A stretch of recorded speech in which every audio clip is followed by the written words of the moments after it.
Well, what is Virginia's share from a hotly debated defense budget? And could we be caught in another round of sequestration cuts? Those questions came up during a hearing at the House Armed Services Committee, and 10 on your side's Anita Blanton's been following the developments that could affect many of our military families. Anita? Tom and Nicole, both the House and Senate budget committees already voted on a 2-year budget that was signed by the president in December. So Chairman Buck McKeon said today's hearing was more about forward planning and with the types of problems cuts could cause here in Hampton Roads. Congressman Randy Forbes, Rob Whitman, and Scott Ridgel have all made it clear that defending our needs is top of mind.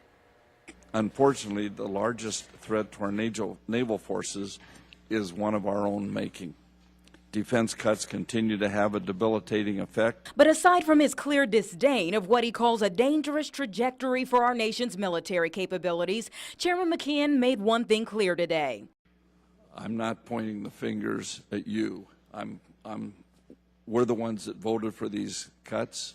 Some of us. Overnight, we found Congressman Scott Ridgel's key problems with the 2015 budget on a link from his Twitter page. He said, "I reject the premise that we can reconcile our deficits with reforms that are made on the backs of those expected to accept the greatest risk in defense of our freedom." And senior military leaders sounded the alarm. Today, we are challenged by fiscal uncertainty that threatens both our capacity and capabilities, forcing us to sacrifice our long-term health for near-term readiness. We still face shortfalls in support ashore and a backlog in facilities maintenance that erode the ability of our bases to support the fleet. Our people are our biggest advantage, and we must ensure that they continue to get the tools they need to do their jobs.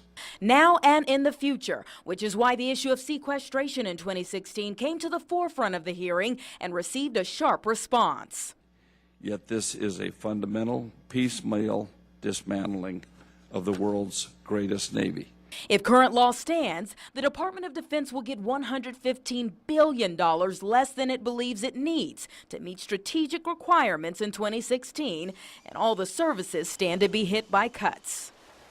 A couple of other things discussed today that hit home for Hampton Roads in particular were the decommissioning of the USS George Washington, which should have had 25 years more life remaining, and the Navy's 306 ship requirement, of which the 2015 budget only funds 283.